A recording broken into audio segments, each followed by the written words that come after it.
Now it's time for Movie Friends with your hosts Michelle and Seth. We're talking film without pretension. We're finding cats that are unexpected. We'll watch a movie, film, or schmovie, and we want you to join our journey. So subscribe and share this podcast, or this might just be the last of the Movie Friends. We're movie friends. We want to be your movie friends. Welcome to New Release Review, part of the Movie Friends podcast. My name is Seth. Today we are talking about Superman from 2025, directed by James Gunn. We will be discussing spoilers throughout this entire episode, so if you have not yet seen Superman, please turn this off, go watch the movie, and then come back and listen. My guest for today is Scot Maupin. He is the host of the podcast The Perfect Show, which is quite the title, but it's a great exploration of perfect moments and what makes a perfect moment. And it's, I don't know, how would you describe it, Scott? Because to me, the premise and execution of the show is very unique and interesting. Like, it's very personal, but relatable. I don't know. Take it away. The title is definitely tongue in cheek because it developed during the pandemic. It gave me a real excuse to focus my time and energy on the positive things in my life. And I decided to look back at like the perfect things that I could identify from my history and dive into exploring each one of those and then trying to recreate it in some silly or real way in the present, however I could figure out to do it, and record myself in the process and just kind of learn how to make a podcast. That was my goals for the whole thing. And so I've been continuing on, and it's really personal, but heartfelt thing that I try to put out there. Very kind of earnest, like this movie, it seems. Yeah. Yeah, that's right. Yeah, so it's not like Scott sits down and he's like, all right, we're going to figure out what the perfect movie is. And no, it's very cool. Check out the link. The link is in the show notes. Definitely check out a few episodes if you're curious about that. Yeah. But like we mentioned, we are talking about Superman 2025, extremely earnest. Now, I watched this a few days ago. You watched this twice. You were very gracious in rearranging your life in order to do this episode. And so you're coming off of your second viewing.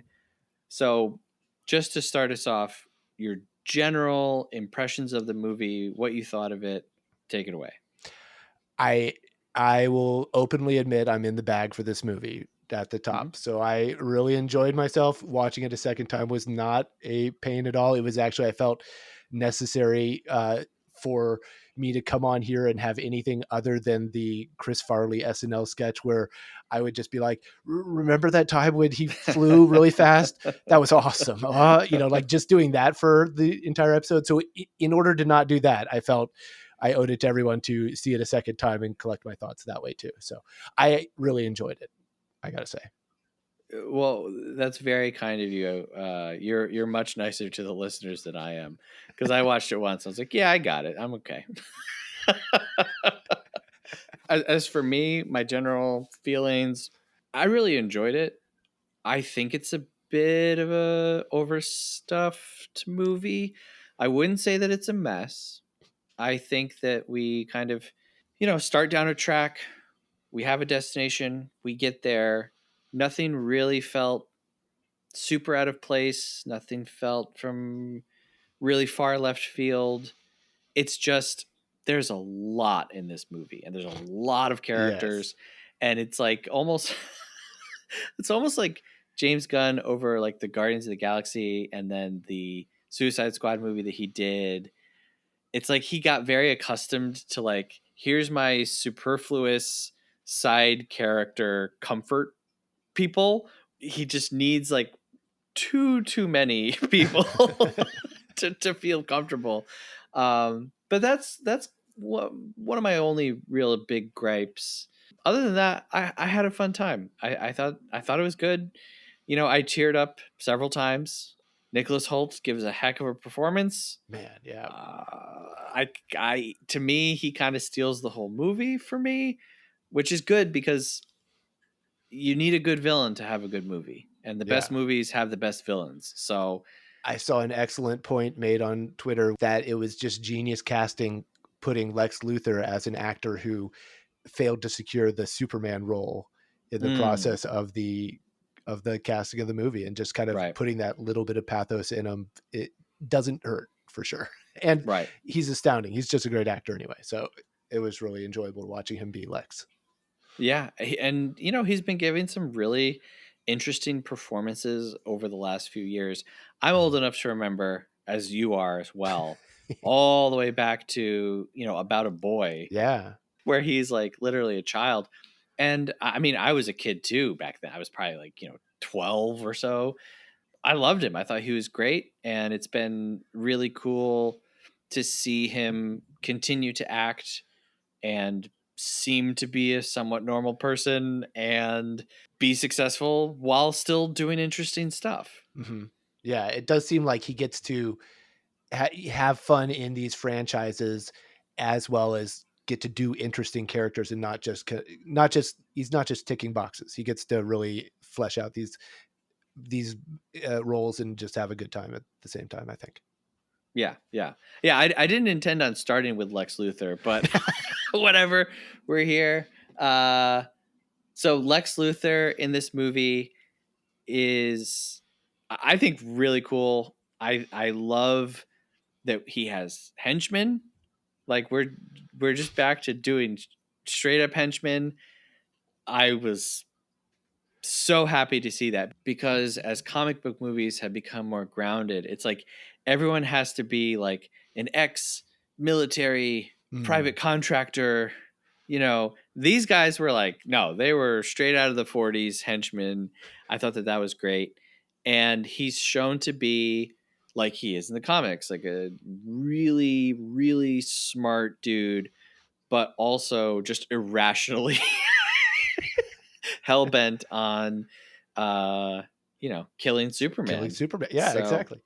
Well, I thought one of the most interesting choices was that they hit the ground running. This is the first superhero movie I can think of where they really hit the ground running with Superman as context. They don't bother with an origin. They're just like, mhm, okay, everyone knows who Superman is. This is a Superman movie. You don't know who Superman right, is?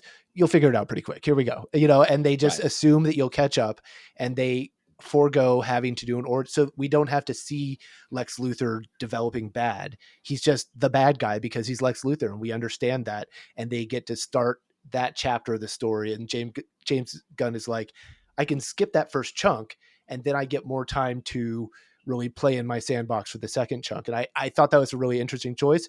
I think if you're going to make it, Superman's the character to do it with, because that's the character with the most cultural, just general knowledge. People are like, yeah, baby shot a rocket from planet, blows up. right. Like people have that sort of locked in, and you're not going to miss it. I think this is where you try it. Yeah, definitely cutting out the characters' origins that we already know. You can show us LexCorp, and we know what that is. You can show us Mm-hmm. Lex Luthor. You can show us Lois Lane, and then it doesn't bog the movie down, so that when you are giving us a little bit more on Mr. Terrific or characters that we don't know that well in terms of the entire our society's pop culture. Right. Well, I'll give you that. I mean, he will continue to throw characters whether or not you're going to know this. It works with the ones you understand, but other ones, it's like you'll get it or not, or whatever. Right, Just keep it. The movie's going to keep moving. Don't worry about it. And right. it's full of that, like you said. It's over stuff. That's the first time I watched it, it felt like a Superman movie. The second time, I really took it in as a James Gunn movie, and you can Yeah. see all Mhm. the James Gunn all over it, which is not a derogatory thing at all. That's a compliment. But Yeah. yeah. Yeah. And like think about it, in the first few minutes of the movie, we get more explained about the Superman androids than we do about Superman. I Which is was great. so happy that that was how the movie opened, because I had seen that extended I try not to watch trailers as much as I can because I don't like spoiling these things for myself, but Yeah. I couldn't help but watch the extended preview when they pulled it out. And I thought, man, I'm watching something from like the beginning of the third act or somewhere deep in the movie. And when it Mm-hmm. opens with that and we get that right out of the way, it just one of the many things that relaxed me into the movie's tone and pacing, where I'm just like, okay, I can just Yep. let it wash over me and take in this movie for what it's gonna serve up. Yeah, yeah. Something about Gunn that I really appreciate, because I grew up reading comics. I did not stay with comics after, I would say, probably like my teenage years. Sometimes filmmakers almost, and this could be studio, I mean, who knows where to put the blame, but it's almost like they're ashamed that they're making a comic book movie, and Mhm. so they try to ground it or explain things away. And in James Gunn's comic book movies, he's like, no, of course there's like a walking and talking shark, and this is just the way that it is, and there's a talking raccoon. And he really leans into the weird Mhm. parts of comics. The Superman androids. He's like, yeah, of course we're gonna have those. Why wouldn't we? Oh, no other person who's ever made a Superman movie has focused on those. Sure, whatever. He's not ashamed of things being weird and silly, and also for characters looking how they look in the comics. Yes. It's unapologetically cartoonish in ways Yes. that if you were to try and be like, "Hey, that's cartoonish." He's like, In my Superman movie? Yeah, you think?" Yes. And it's fine, and he he leans into it and owns it, and I really appreciate that because like you're saying, a lot of movies, especially when comic book movies started out, they seem to be very much self-effacing in the like, we'll beat you to the joke, and we're sort of insecure about what we're doing here, and we'll try to realisticify it as much as Yeah. possible. But we're at the point where James is like, no, let's just Well, go I for it. think, yeah, we can go all the way back to X-Men 2000 Mm. and Wolverine suiting up, and Cyclops says to him, "What did you expect? Yellow spandex." Right? And that kind of sets this precedent of like, look, we can bring the comics into the movies, but they have to go through this filter. They have to go through this lens in order for it to work on screen. Sometimes that's true, sometimes it's not. But Gunn has just never he's just never done that. Like, his adaptations look like they do. In this one, Anthony Carrigan, the great Anthony Carrigan, Yep. is playing Metamorpho, and I can think of a dozen ways that you could have portrayed this character on screen where it didn't look the way that it does, and he doesn't care. He's just a dude who's like one quarter of his body is a different brightly colored element. And you know what? It worked. It Like, I works. wasn't like, that looks stupid. Or if it does look stupid, fine. But that's his character. They let the actor really create the character instead of being like, we need a body that looks like a comic book body, and then we'll have Right. them say the lines. We're like, no, Right. we're gonna get the guy who kills it as NoHo Hank on Barry, and Right. he's gonna really put some emotional depth and weight into this character. Yep. And he does. It works so well, I think. Yep. So back to Lex. Yep. Lex is working on a master plan that involves a Superman clone.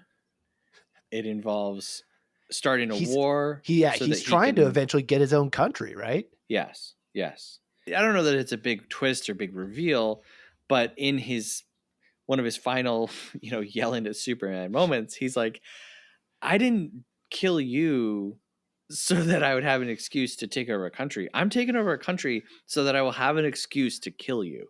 Yeah. And I thought that that was like just a really great example of like the lengths that he will go to, like how obsessed he is with. And Gunn doesn't write him like, oh, I'm crazy, oh, I'm super eccentric. He's somewhat reasonable. If we give in to our like lower instincts, of jealousy and pride, Lex makes perfect sense. But Yeah. if we try to live through our, more mature and advanced sensibilities, then we should align ourselves with Superman, who's Mhm. all about, believing in good and earnestness. But yeah, I don't know. So were you? Superman is all of our good qualities turned up to 11 in one package, and Lex is the opposite. It's Yeah, everything that makes us lesser that we fear is gonna define who we are, and it's a yeah, person defined by all those fears incarnate, yeah, and just and they get to play with it's yeah, and there's a point even where a thing that another movie might make their big emotional moment where they go, Lex, you are just jealous and obsessed with Superman. This is a toss off. He just goes, yeah, I know, of course. Anyway, let's move on. I'm trying to kill this yeah. guy. And I Right. love it. They just move straight through it. And he's like, yeah, that's what's happening. Get on Yeah. board. Let's go. It's great. I really think, and this is not shade to anyone else in the movie or to the movie itself, but I really think like Nicholas Hoult, he's doing a character, but it's believable, like it's not so over the top, but he's got a voice, he's got a cadence that he's doing. I love it. I think he's my favorite part of the movie. Yeah, I had to look up his one of his henchmen, the guy with the crazy mustache, and that guy was Mm-hmm. having a good time. All of the henchmen are perfectly wonderfully cast. The president of Barovia is just this intense actor where you just see James Gunn is great at putting in actors where you know what their deal is in seconds. Like they give Right. you the characterization, you understand who this person is, what their deal is, which is necessary in a movie that he stuffs with so many characters. It works for that, but it's also really fun to just see these people pop up and be like, oh, who's this guy? Oh, he's mean. He wants a donut. Now he's eating Right. it. Now he's like, whatever. I'll do whatever people pay me to do. And you're like, okay, interesting. Right. I get this guy. Right. Everyone's just the bad guys are being bad, and then the good guys are being good, and we're telling that story. We talked about Lex already. Let's go over to the big dude, Superman, played by David Corenswet, I think is how you say his name. I think so too. I won't Sure, disagree with you. sure. Clark Kent / Superman. How did you feel about him? I thought he was great at both. I really enjoyed his portrayal. I think what they show us jumping in is really smart. How they give us that interview, the mock interview turned real interview conversation between him and Lois, where you get to see his frustrations and we see a side of Superman in that I think that we don't normally get to see. And it was really interesting. It really informative to the character, and just, yeah, I like the way that he's doing. You get to see in that conversation him switch between. You get to see like the self guessing, the things that make him so human as well as Superman. How about you? What did you think about David as Superman and Clark? I thought he was good. I thought it's so hard to have Christopher Reeve in your mind as Mm-hmm. Superman and accept anybody else. Although I will say I don't know that there's been like a straight up bad performance of Superman. If you go to Tom Welling in Smallville, Mm-hmm. it's pretty good. Sure, there's some things that aren't great. I think people are down on Henry Cavill, and the only reason I would maybe agree with them is because his Superman is so specific, very very like he's very boxed into one kind of mindset. But that's the movie that Snyder was That's making, the right. and That was the so role presented for him. But I do think yeah, there's some sort of weight to the role that people take seriously, and they go, I want to do a good job. There's going to be a lot of yeah, bias on this, and I agree. I think they've done a good job of selecting Superman actors for yeah. all these roles. I haven't been really mad at any of them. Yeah, I mean, like even like Dean Cain sucks, right? But if you go No. back to the Adventures of Okay. no, Sorry. I mean like as a person, but like if you go back to the New Adventures of Lois and Clark, he was super charming in that show. It was Absolutely. cool. Yeah. Yeah, like so. Anyway, I think Cornsweat's doing a good job. I think that Gunn making, now this might be a controversial statement, but please, listeners, if you're in your car, don't start screaming. Follow me through to the end of this thought, and maybe you'll see what I mean. I think that Gunn turning Superman into Spider-Man was exactly what a movie version of Superman needs to be. So what I mean by that is if we go again all the way back, if we go all the way back to what kicked off the superhero craze with Sam Raimi's Spider-Man, Tobey Maguire was charming and funny, but he was poor. He got hurt. He got beat up. He lost fights. And this Superman bleeds, gets his lungs punctured. He's poor. He's not always in control. And I think that this is probably like the weakest Superman that we've ever seen. And for Gunn to like launch his whole new DC universe, going back to that like Sam Raimi model, I think was really, really smart. Where Superman in this, he can fly real fast. He can take a lot of hits and he's very, very strong, but he's not all powerful. I kind of think I have a different take on it for this. Go for it. Because I felt like watching this, that Superman, one of the things that David is playing is that he's always sort of relaxed in a way. He's always sort of like, it's okay. It'll be okay. It'll be okay. It's okay, guys. Just give me a second. You know, like I'm working on it.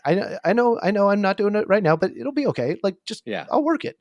And I think he really is playing it where he's never really actually in danger. He's just worried that he's not going to do the best he could, or he's not going to be able to help as many people.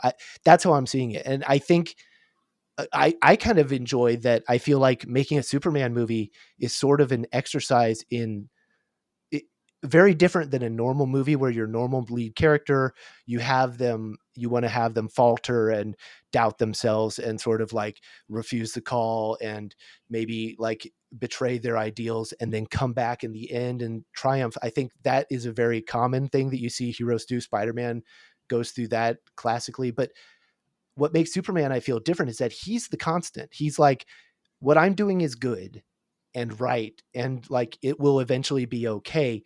And then the challenge, I feel, the specific challenge for a Superman movie is making it interesting by wrapping all the other threads around that, because you have to warp your movie in a way that the central character doesn't really have an arc. He doesn't really change. You don't want him to change.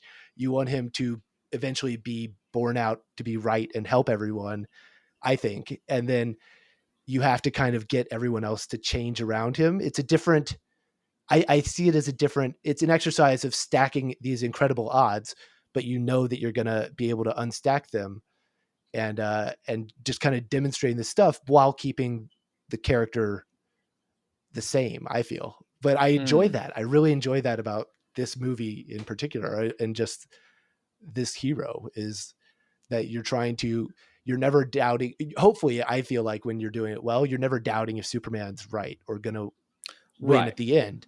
You're just like, how are we going to get there? You know, I'm in safe hands. How are we going to get there? Yeah, Superman takes his time. At one point in this film, we see him save a squirrel, which is pretty incredible. And I love how Gunn shows us Superman saving individuals like over and over and over.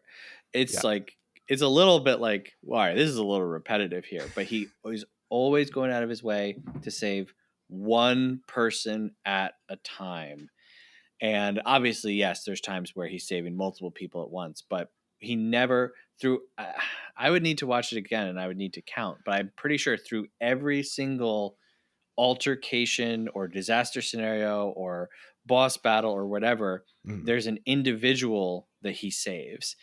When they're in the pocket dimension, you know, he's going through, like, I don't know what they said, an antimatter river, and you know, he's still holding the little green baby up and his eye is still on like one person at a time. or one squirrel or one dog or whatever, but he's always saving individuals throughout this movie. And I thought that was uh, very, just a very nice touch of, Does that yeah, appeal to the dad in you? We're both dads. Is that yeah, I found that is very much tugs on the heartstrings to be like, I'm gonna, oh, it's okay. We'll make it okay. Like I'll help. Like I'll make it. It pulls right. right directly into that for me. It's possible. I was thinking a lot about going into Superman. I had heard about, oh, this movie is very pro-Palestine, anti-Israel, and taking a very strong stance against, genocide and invasion. And that was kind of the only thing that I heard about the movie heading into it, because I also tried to not watch previews and things like that Yeah. as much as possible. But we know Superman stands for truth, justice, and the American way, right? I don't That's think the that phrase. last part's in there anymore. I think they've phased it out, but Right. So, truth and justice so for all is how I see it yeah. more So, like often for now. me, I liked that. And again, not to drag Snyder's stuff, because I think that has a place, and that's a very specific vision, right? So, okay, fine. But his heroes were very godlike, and we know that that's the angle that he was really trying to express. So for this Superman, again, to kind of become your friendly neighborhood Superman and care for individuals, Mhm. and in thinking of the current like American way, where we're told, hey, if 2 million people are about to lose their health care, that's not really something we're concerned about. Like, it's kind of like, hey, so be it. Sacrifices have to be made. We're not caring about the individual people. We have, numbers to crunch and things to do. So seeing Superman return to caring about individuals, and again, even down to a squirrel, it was very nice. Well, and his whole thing is like, I refuse to choose the lesser of two evils. I will find another way, and Yep. in a fictional movie, you can be sure that there will be another way to be found, which is nice. But, that's his whole thing is like, I, one of the things that really, one of the things I really appreciated was during the fight scenes. And it seemed like he was also always displaying care and empathy for his opponents, which is Yes. how I think of Superman, and something I haven't seen focused on in other movies, but absolutely loved in this one, where he's trying, when they're fighting a giant monster, he's like, come on guys, you don't have to, oh man, come on. We could have done that. We could have done that a better way. He's Mm-hmm. disappointed.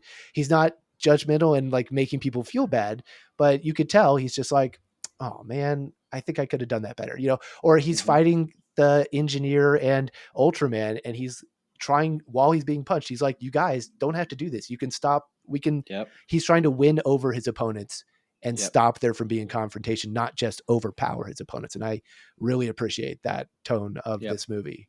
Even though you've got the most powerful hero, you're not solving your problems by just smashing them Right. solely. You get to do that too. Right. You get some smash and bash, but it's not only that. Right. Yeah, I mean, eventually you do need to go into orbit and then crash your opponents to the ground. Sometimes you got to do that. Sometimes, Yeah. sometimes you have to dislocate your own shoulder to Yep. armbar somebody into the black hole. Right. One thing that I really also really liked in this movie, and it's not unique to this movie at all, but I was glad to see it kind of retained here, is Superman as the image. We get several images throughout the film where it is like Superman the ideal, Superman the icon, and I teared up several times. There's a great shot where they're like about to go into the black hole. That would make a really great image. There's the image where he's just saved the woman on the bridge, and then you kind of see him like come out of the dust, and he's just kind of like standing floating there. The first post-credit scene of just him and Krypto on the moon looking down at the earth. So I think that Superman doesn't always need to be like talking or doing something to be effective. Sometimes it's just because we know what he represents in our public consciousness, that Superman as the icon still worked, and it worked for me. And I gotta say, I'm not like a big Superman guy. I'm not like, if I were to list my 20 favorite superheroes, I don't know that Superman would even make the list. I don't have anything against him. But I just, yeah, he's just not. So like, if you're Well, I listening to hear he this, you're has like, a wow. secret harem actually, so maybe we shouldn't Yeah, well. trust. Maybe we shouldn't trust this guy as. But yeah, if you're listening to this, you're like, wow, Seth's a real Superman guy. I'm not. I just, I get emotional over movies when they tried to make me emotional. Yeah, I like to let movies do their thing. Like if they're setting the stakes, sometimes I know I'm being manipulated, and I'm like, good, let's do it. Let's have fun, Yes. and I'll allow myself that Oh my experience. God. Why One of my not? least favorite movie criticisms is, this is trying to be emotionally manipulative. Oh, really? Did you just figure that out? Did you just learn that movies are emotionally manipulative? And like, yeah, okay. Sure. Sometimes they shoot for it, and it's like, oh, no. You didn't earn that, or you went too far with that, or Mhm. it felt When, cheap. when it's But unbalanced, it goes bad. But well, right. I mean, it's like when you're when watching they get it right, boxing, right? When you're watching boxing, and it's like, that was an illegal hit, versus when someone just kind of slips a bit and they get off an illegal hit, and it's like, I was in the. It's the same thing. You know what I mean? Like, yeah. and hey, listen, I am not for illegal hits in boxing. I'm just saying, when you can spot it, yeah, it stands out like a sore thumb. But the rest of the time, it's happening and you don't even realize. Anyway, movies, it's good to be emotionally manipulated.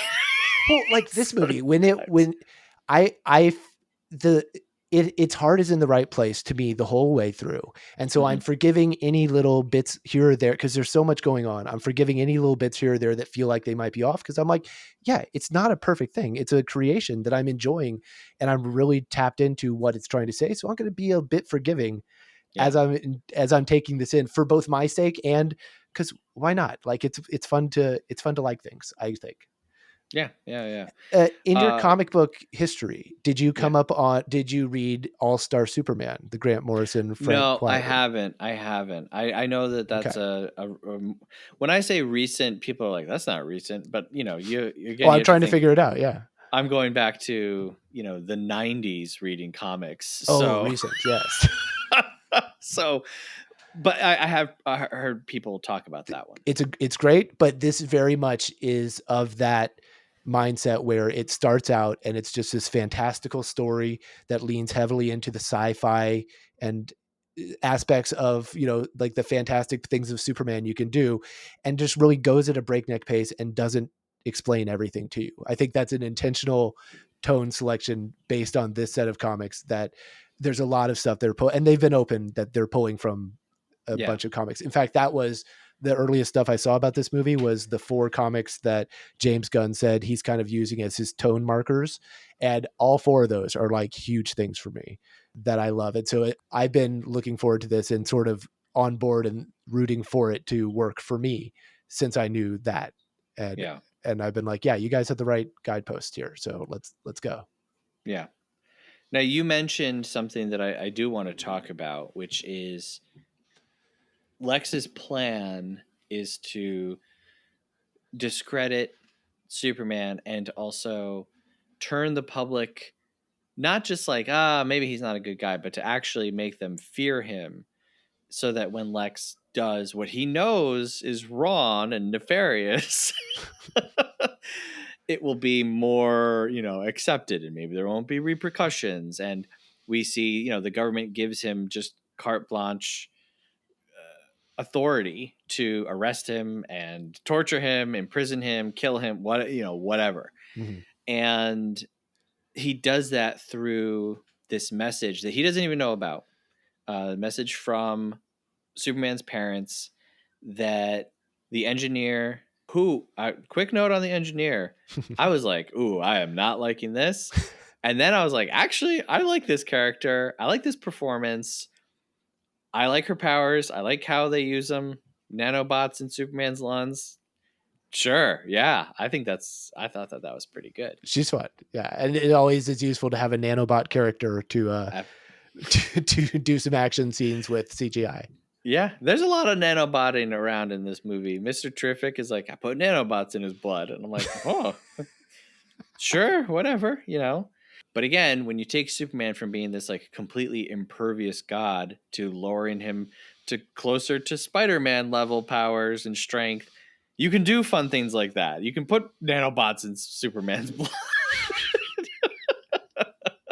Well, and when you've got a guy you really can't kill, mm-hmm. you can throw everything at him, and just kind of really test the limits of what you're able to do. You can't do this to normal characters; they would disintegrate. So you get to really abuse the character without killing the puppy or whatever. It's going to upset your audience to an unrecoverable spot.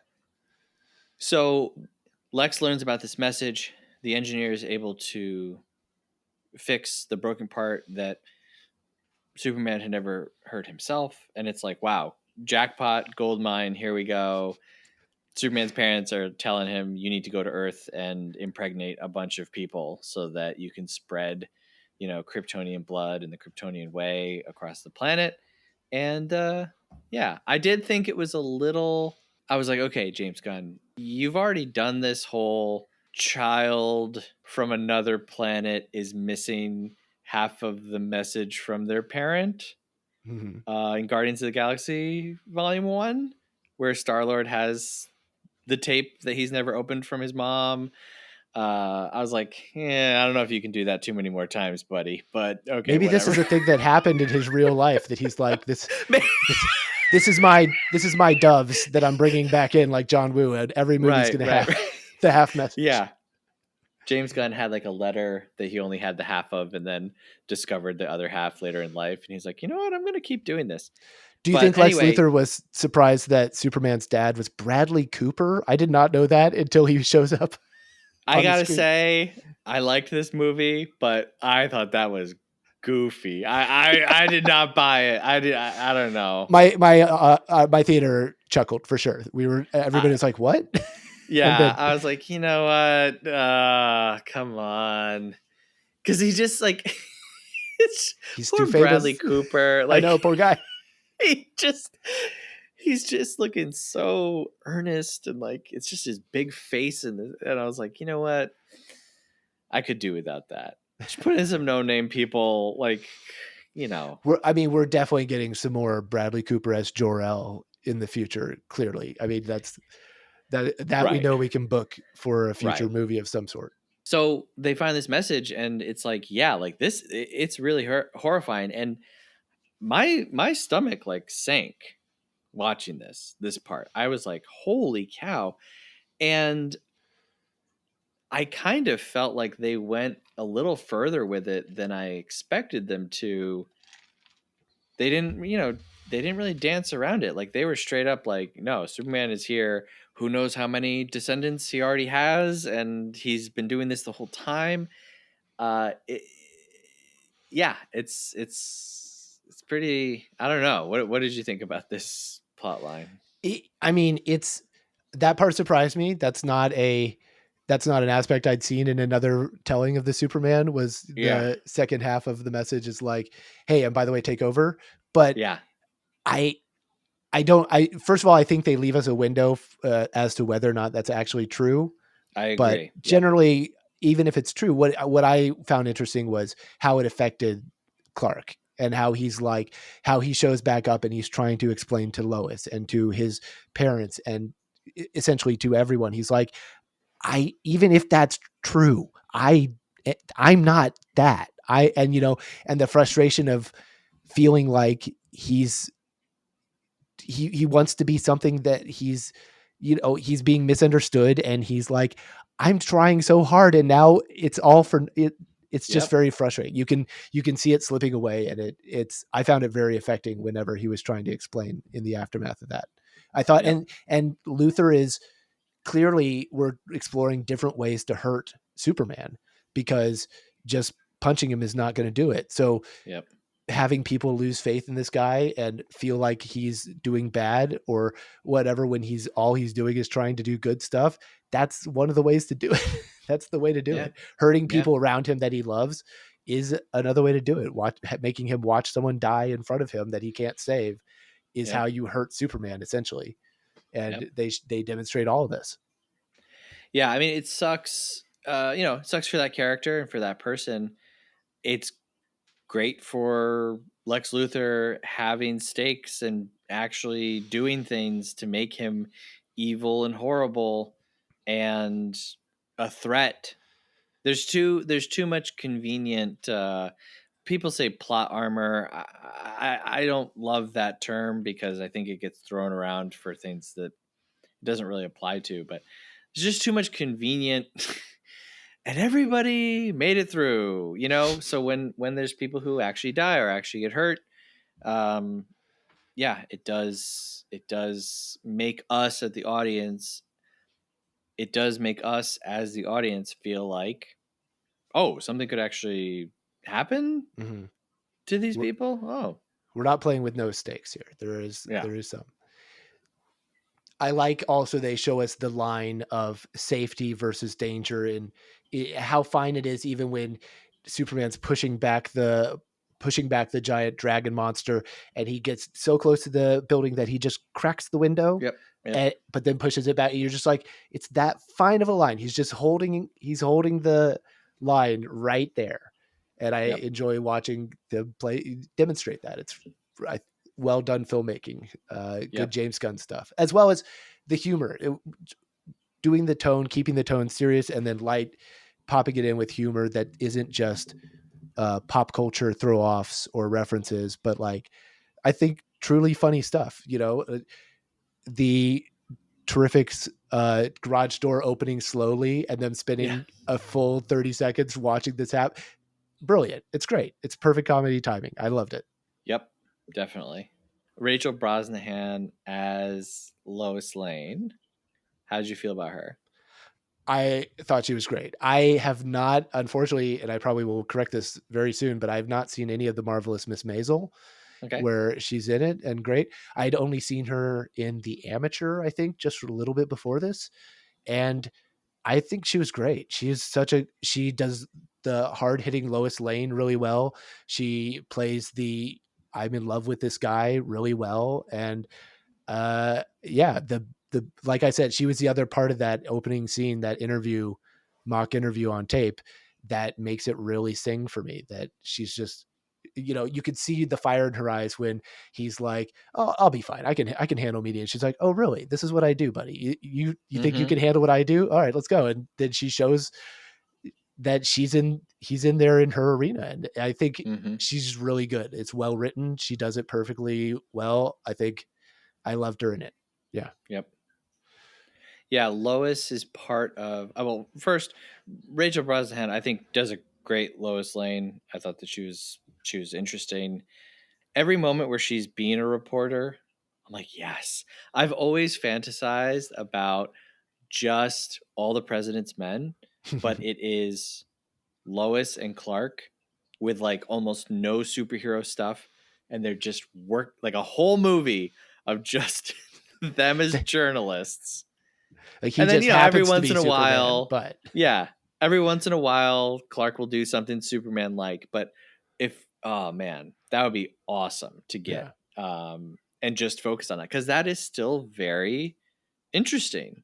And I like how they explore, like, a little bit the ethical dilemma of, interviewing yourself, or her interviewing him and him assuming that some things are on the record or not. And the movie also makes the choice of, it's still newspapers, guys. We still do newspapers. Like, people unfold and open up a newspaper, and the front page is there. That is how this works. Like, don't worry about it. You can believe a man still flies. That's fine. We can still have newspapers. Right. And Lois is part of basically everyone else in the movie being smarter than Superman. And that is kind of his arc in this, is brains beat brawn, right? Yeah. And in order for Superman to beat the clone of Superman, he needs to be just a little smarter than him. And so, Lois is outpacing him in the journalistic world. Lex Luthor is outpacing him in the villain versus hero world. He doesn't understand because all he knows is to save people's lives. He doesn't understand. Lois says to him, "You entered a country illegally." And he just kind of like rolls his eyes, but it's like, right, yeah, oh, right. A person can't just go into a place without a visa. Yeah. And like, just because you're Superman doesn't mean that you can just show up somewhere. She clues him in on the broader consequences of, what he's doing. Right. That he's like, And oh, what? To him and to us as the audience, we're also like, okay, but he's Superman. And so he should be, because for us as humans, we think, well, if we were Superman, we wouldn't. Why would I follow the law? Why would I have to follow all these rules and ethical dilemmas of journalistic integrity? But I think through the movie, he is seeing like, oh, these people are right, and I have to kind of come up to another place where it's not just Superman the strong guy, but Superman the smart guy. Yeah, she confronts his line of thinking of just like, I'll tell him to do the right thing and he'll do the right thing. Mm-hmm. And she's like, and he's like, or else. And you get to the point where it's like, well, the end of that stick is you do what I say or I hurt you. And that's not the type of agreement consensus you want to be working on achieving here. And he zooms out and he's like, oh, he naively thinks he can just appeal to people's better self and that it will always work. And that's what you want to happen. But yeah, the real life is like that's not always going to work. And then you're going to have to, what happens if it doesn't? You have to have contingency plans. So they get through. Right. During Superman's like, okay, yeah, I'm really not super excited about my life right now. Conversation between him and Lois. This is the one where he's in the chair and behind him. Yeah. Okay. There's like this magical fight happening in the background, and he's like, they're fine. It's okay. They got this. It's fine. I remember that image coming out online and people being a little bit upset because they were like, Superman would never just sit in a chair while things are happening. But they get to it in the movie and it's very much, he's like, that's fine. They've got it. I understand. I'm just bummed out because people are mad at me. Right.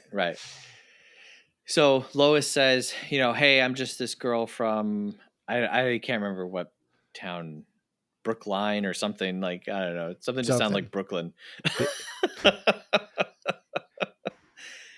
And she's like, I'm a punk kid. And he's like, well, I'm into punk too. I know, from James Gunn's history and mindset and everything, he always tries to bring like a little bit of like punk ideology into what he's doing. I thought that this was, so I'm an old punk. I was heavily into all things punk and counterculture, and I thought Green Day was, if you liked Green Day, you should just jump off a bridge because that's not real punk, and very like hardcore. And so I was kind of like, I don't know about this whole line of thinking. And then she says to him, you think every person that you meet is beautiful. And he responds and says, well, maybe that's the real punk rock. And I think that we're in just a horrible day in terms of our leadership and, the message that is going out to people en masse is to, look out for number one and, strive for money and power and being selfish and being hateful and being angry and fearful and ignorant.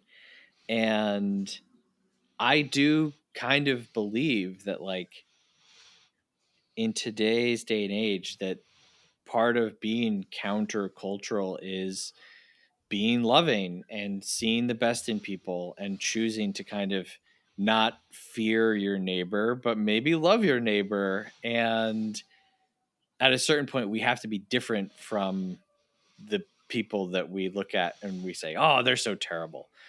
But also, I'm just like them. It's just that, I hate the right people. And so that makes me right. Where Superman is like, no, actually, maybe the real rebellion is loving people. Later on, when we go to his house, we see a poster for the band that Lois made fun of him for liking. Yep. And I don't know, it's so corny and so earnest. And then, of course, we end the movie with the song Punk Rocker by Teddy Bears featuring Iggy Pop. And it's like, I'm seeing the Superman logo on the screen in my Hollywood movie with the lyrics, I'm a punk rocker, yes, I am. And I was just like, it worked. It worked for me. Like, Yep. I was like, this is so stupid, but oh my God. Like, I think that this movie is really, really trying to say something and appeal to people to be earnest. And I think it I don't know. I just said a whole lot of stuff, but Yeah. In terms of the punk stuff, how did you feel? I find that read so fascinating because I am very not punk. I was Okay. probably in the same time thinking Green Day is too punk, and I might need to stay away from that sort of a level of music and stay over in my safer zone with Bush and Creed over. Sure. but like I didn't get the punk rock feel, but those same scenes that you're saying really affected me too, because like he's talking about what I like, she's like, you trust people and you like believe that everyone is worthy of love and stuff. And I'm like, I strive to in my best times embody that, like I'm never gonna ever fully do it, but like I'm reaching for that. And cornball stuff and watching them acknowledge it, I'm like, this is good. Yeah, it's okay to do that. And at the end he's like, I didn't know that song. I didn't know any of the songs that Gunn has in the movie. I know that he's got a deep musical background that I don't share, but like I loved it, and I'm basking in that part from all the family videos that are playing and zooming in on the mom and dad stuff, and like it's showing Superman just kind of basking in the sun, basking in the warmth of just humanity, and it just felt so human. That affected me a lot too. I don't know. I think you really have to just leave your cynicism when you enter that theater, and otherwise you're not going to buy into this, because it is this, to me, this movie is like corny with a capital C, but in the way that, like, your mom writing you a really lovely note in a Valentine's Day card is corny with a capital C, but you don't turn your nose up at that. You know what I mean? Like, you come to a point in your life where you're like, oh no, this actually is like very lovely. And it's lovely. Love is lovely. And yep.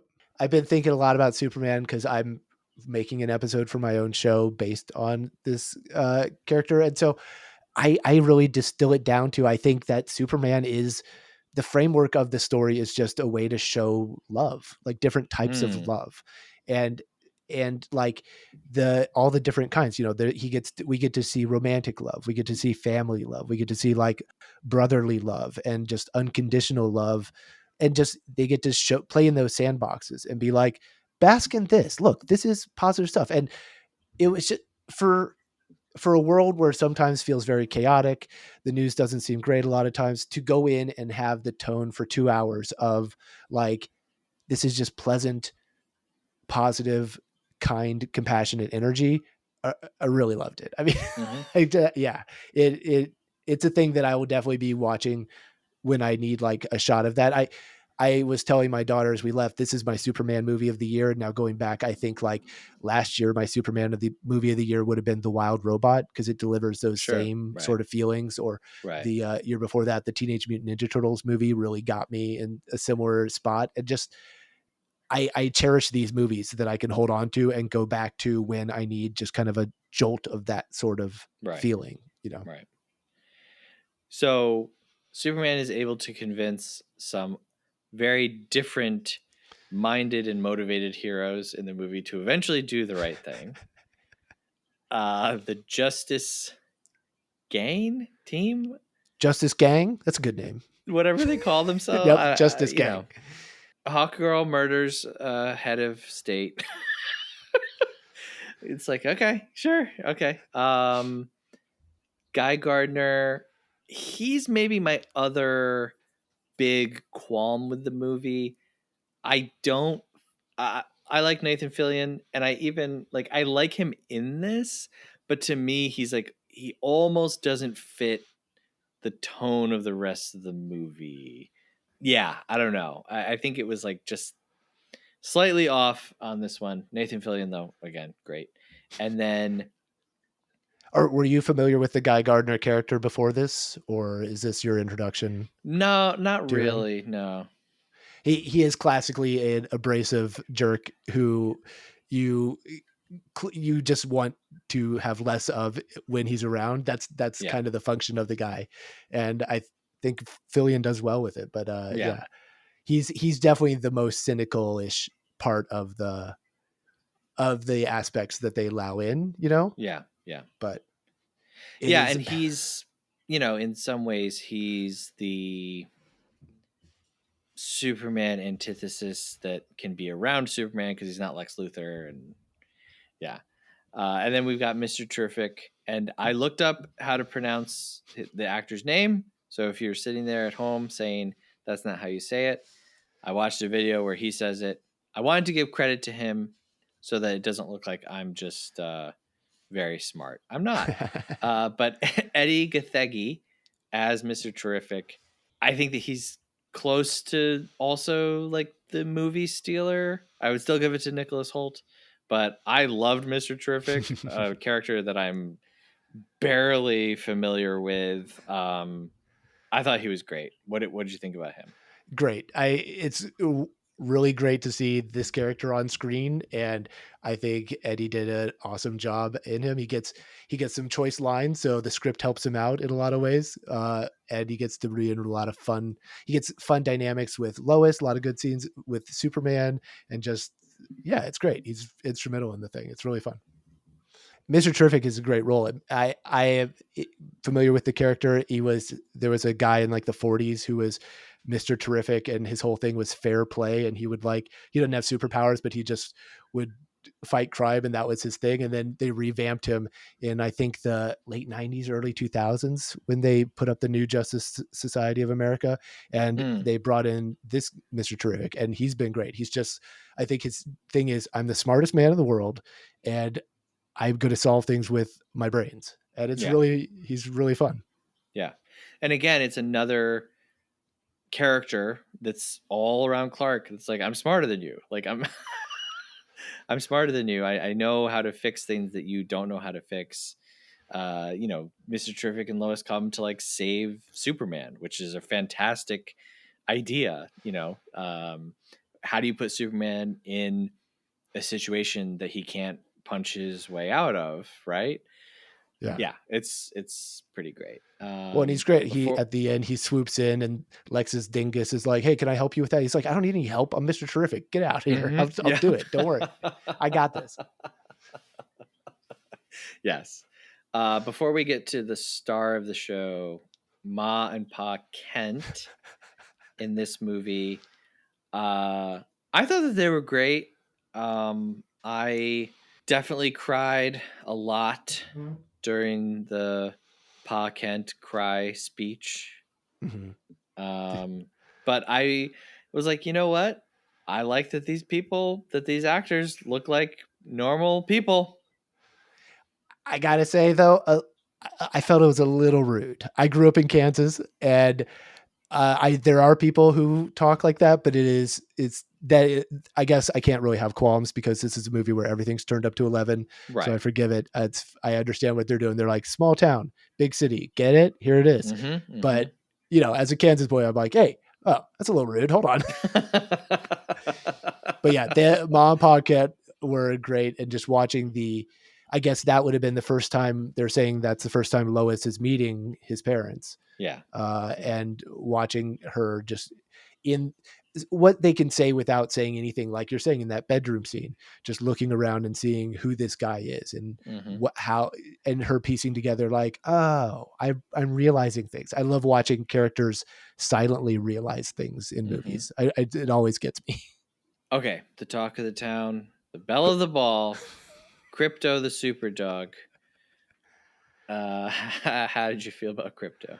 I like Krypto. I thought he was good. I like animals. I like dogs and cats, and Krypto was fun. I enjoy them making him an unruly dog and making Mm-hmm. that another task that Superman has to figure out, as it humanifies him in many ways, because a lot of us have had to deal with this dog won't do why won't it just Mm-hmm. listen?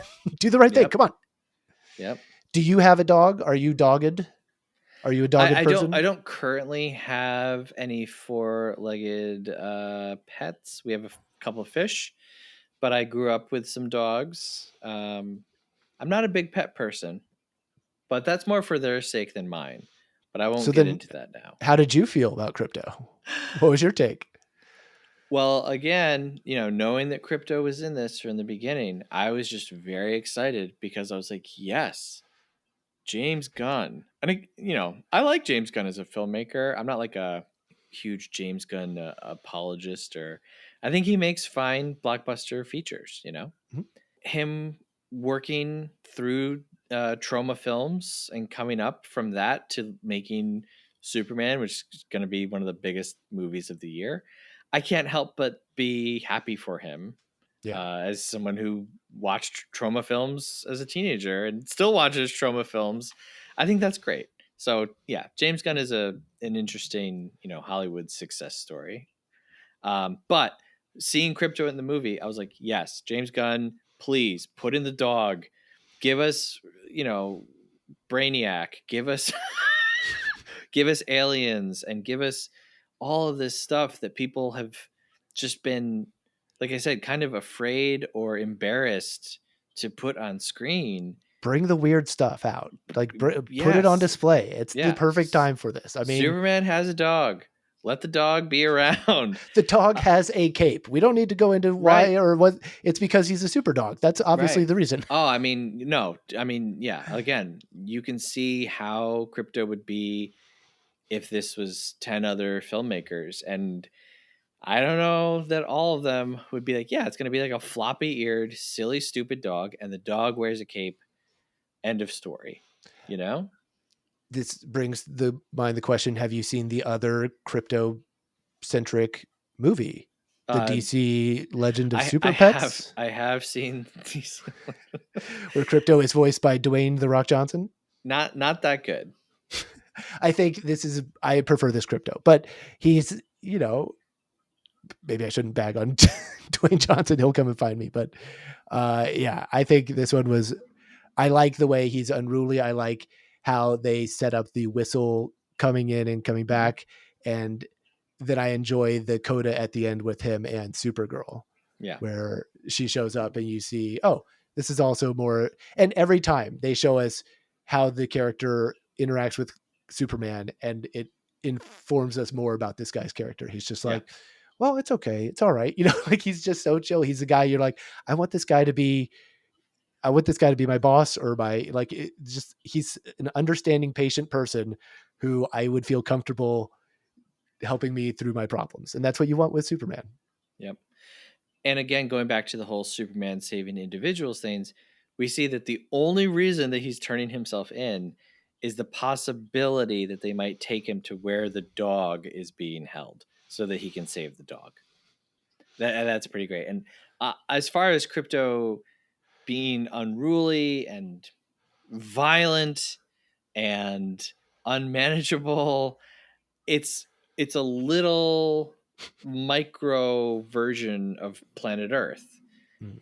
which like it actually plays through all the way to the end, because then in the end you find out, oh, Krypto isn't even his. Like, this is someone else's dog. This isn't even his dog. And that's the Superman that is in this movie. This is not his planet. He's not someone who has grown up and is just now finding out that like he's from an alien planet and finding out about his. He has known, the planet has known. He has said, I am an alien. I am from somewhere else. Mm-hmm. And yet, even though this is not his planet and not his people, and they are violent and unruly and don't listen and hurt him, he still goes out of his way to save them. And so, like, Krypto is the individual that represents the whole thing. So if you have any doubts about like Superman's intentions, just watch him with the dog. And I think that plays through for humans too. Like I said, I'm not a pet person, but I'm not kicking a dog. You know what I mean? Like Mm-hmm. you have to. A pet is a good like creator of empathy, and like it pulls out the good and the bad in you. If you're a really violent, impatient person, well, you might not be able to punch, the dude across from the counter, but you might take it out on your dog, right? You shouldn't. I'm not endorsing that. But a pet, something, yeah. So basically, like something that you can control and you can kick around will be a good indicator of your character. Same thing with Superman. He could rule over the earth, and he chooses not to. How you care for the creatures in your charge, Mm-hmm. it says so much about you, right? Mm-hmm. I was talking about like Superman fighting people seems kind of like how you would have to deal with if like 100 puppies attacked you, where you're Right. like, I have to stop the situation. I have to like guide them away from me, but I can't do it in a way that I can't go around smashing these puppies. I have to do it in a way that is also caring for my attackers. And Yeah. you kind of get that sense of him in this movie, I feel, more so than in others. And I appreciate that, because it does give you that, like, oh, it, Superman, one of the privileges of being Superman is he can be this genuine, open-hearted, trusting individual because he can't be hurt. I've heard Grant Morrison, the writer of that All-Star Superman, I've heard him talk about this, where he's like, you see a relaxed Superman, like how would he be if nothing in existence could really hurt him? If nothing on Right. earth can hurt him, that you can be so open and allow people to just give them all the benefit of the doubt in a way that real people can't afford Right. to. And Right. that's also one of the power fantasies, is like, how could I afford to be so open and trusting when I know in reality it's irresponsible to after a certain point. But yeah, I like all of it. I like all Yeah. of it. I'm clearly in the bag. Yeah. Hi. Like me too. Like I said, there's stuff that I don't think all works perfectly. I think Yeah. that this is a more than fine blockbuster movie. I think that this is saying real things about our real life situation. I think that the movie is getting philosophical. I think that this movie is appealing to our better senses. And my hope is that children, who I think media like this is truly intended for, I think that children should watch this Yeah. and be inspired to not be just, hey, really super strong, but to be gentle and loving and patient and all of those things. So, I'm excited for whatever they have next, because if they're willing to include all of the elements that they included in this one and pull it off, then I have no qualms about them doing Martian Manhunter or Lobo or Yeah. Wonder Woman again. Or like, it's like, okay, yeah, let's let them take a swing at all these things that we just experienced. Because if it's half as good as this, still pretty good. It also really speaks to me about letting our tours become filmmaking in the Mhm. superhero universe again, and not having to have everything fit in the same puzzle. Even though that worked for Marvel for a time, I think now it's holding them back in ways that Yeah. if you let a filmmaker play with the toys, you can trust that later on you can put them together in a way if you need to. And if not, okay, that's fine. But you could still you get better results, I think, along the way. And you get more excited artists who can see that they can really make a movie, which is what they love doing and what we want them to do, as long as the people who are dulling all the edges get out of the way.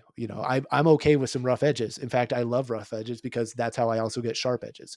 When you Right. dull the rough edges, sometimes you dull the sharp edges too, and you come up with just kind of a very serviceable thing that you watch and forget and doesn't hit me at all. So Yeah. I'll take the good with the bad. I don't know. I Yeah, like it. absolutely. And for all of its political messaging, could it be better? Sure. But is it there? Yes. And that is at least something. At least someone is trying to say something. And that's great. Okay, before we wrap up, I just want to give you an opportunity. Did you have anything else that you want to mention that we did not? One piece I think I'll be sad if I get away without mentioning is Yep. I enjoy they switch up the Jimmy Olsen character, Skylar Gazondo, and instead of being the nerdy pal guy, he's like sort of a hot boy who everyone's Mhm. after, and that's really fun to see him used in that way, and he's instrumental to the plot in I think a fun way. Skylar's good. I just Yeah. I've seen him in other stuff, and I'm gonna enjoy watching him do more things because I like that guy. Yeah, I liked him. I liked all the side characters. They're great. When they were like, "Oh, Beck Bennett has joined the cast of Superman as this sports writer guy," I was like, "How many people are in this movie? How many characters? What is going on?" But for the few little moments that he's in, it's like, again, like you said earlier, you get him, you know what it is, you understand him quickly. Now we can go. And I thought he was funny. There's a moment where they're counting. They're like, "How many people can ride in Mr. Terrific's vehicle?" And he's like, "6." And they count all the people. And I'm like, "There's a guy in here who I have literally never met before. Like Mm-hmm. he's riding around with Yep. them." I'm like, "Who's that guy?" Cat Grant was another one where She's like with she's in the movie, but she doesn't really get a lot to do. But it's like, all right, there's James Gunn's Kat superfluous and Steve are comfort these characters. side reporter characters. I have you watched Steph, have you seen the My Adventures with Superman animated TV I have show? not. It's No. a fun watch. It's but and that would be good with the family as well. But that's really where I saw these characters thrown in as side characters, Steve and Cat Grant. I'm like, oh, this is really fun. So that's since then I've been like, oh, I guess they're part of the extended crew, Right. the Right. side guys.